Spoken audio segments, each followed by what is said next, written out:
Hello, everybody. It's MJ, and I'm on an unprecedented 3 days in a row. So we left off at my story yesterday where I escaped a very bad situation and I returned to the place where I was homeless because, like I said, there were people that knew me and just looked out for me. Anyway, so I was pretty traumatized by that, and then I was gonna leave. I didn't want to leave my kids, but I was gonna leave because the situation was getting bad, but then I couldn't because I had known too much. And there are some things that I can't really say, but um just know that I was handling everything the best that I could.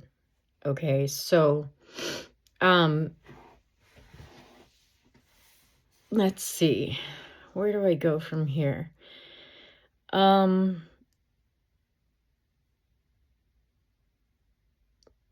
I can't even think where I need to go from here. I was to the point where I could not go inside. Oh, I wanted to tell you one thing though.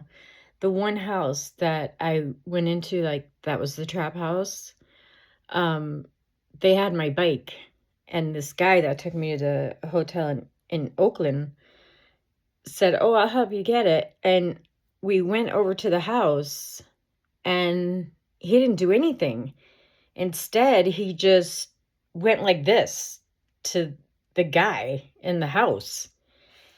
And I was like, okay, just still very clueless. I had no idea about anything. Um, but now I know that the generals or the higher ups in La Familia or any kind of gangs are not showy. They are not the people you think they would be. They don't show up in a big car. They don't bring attention to themselves. Nothing like that. So, and I believe that's who he went out to call to make a decision what they were going to do with me. But anyway, I succeeded out of getting out of there, and I was on my own, pretty much, kind of. There was this one gentleman that I really I adored him, and he was kind of like the one that was supposed to change, like the one that couldn't be changed, kind of thing. And um I'll never ever forget this. They had a language all of their own. Like, they would literally talk to their dogs in a language that they both understood, and even in their circle. And I didn't even catch on to it until I was actually there and present and listening. And I mean, I knew he was good energy and he was okay for me, but I did not realize how trained he was.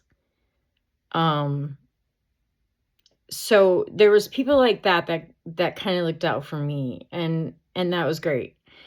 So um and and then there was, I don't know, there was like signs that, like, maybe I should have paid attention to, but I didn't think enough of myself to, like there was a Willie Nelson band parked by the park where there was the M5 tree. And I said to the young man that I was with, I said, "That's Willie Nelson. Oh my God." Like, he's like, "Who's Willie Nelson?" I was like, "Are you serious? Like, what is wrong with your generation? Like, how do you not know who Willie Nelson is?" And I can't say he was there for me, but looking back, maybe. I don't know. I had no self-esteem, and I didn't know, and I was starting to trust my instincts a lot more about people's energy, and who to go around and who not to go around. And I stuck by like the community house where we showered and did laundry, and the food kitchen, which, there was familiar and safe people around. Um, and then I kind of started getting the gist of what was going on, because I realized how many people actually did know me, and I really didn't think it reached those depths. But I believe they were all watching just to see who I am, what I'm capable of, like what I can endure, what I can do. Um, because through my company, me and my JC, I told you Christ is working through me. And there was even this one time with the tsunami in Japan, and the Black Eyed Peas were there, and they left early. And that day I put an Asian dress on with coral necklace. And I said something to one of my friends, or she said, "Oh, that you look great." And I said, "Oh, what do you like, the Asian dress or the coral necklace?" And she said, "I like both."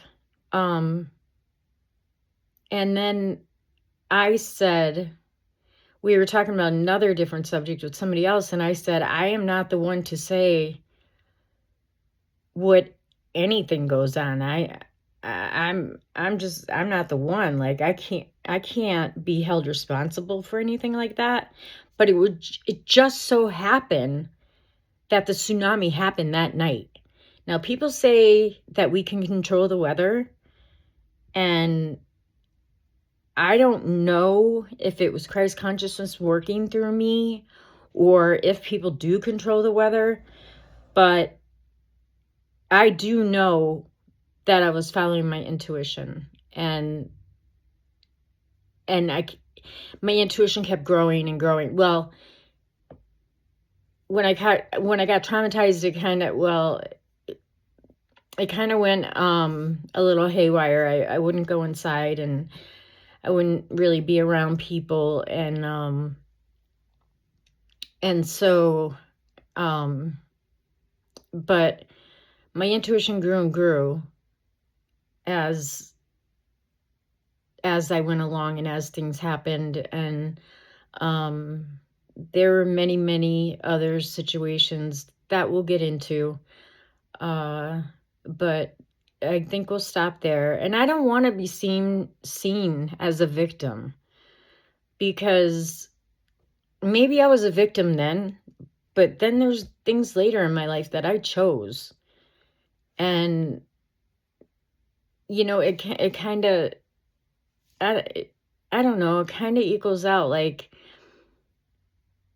I don't know, like I was still the one that was unaware of what was going on, and there were still teams of people trying to put me down.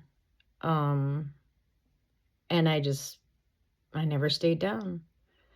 And so here I am today, and today I'm in a great place. I'm in a house that's very healing and very spiritual, and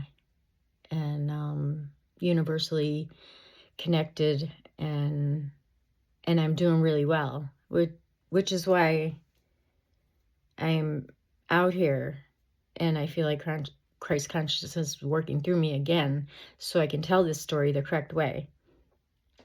But there's so many things that that can't be said or can't be proved, but that it was Christ working in my life with me.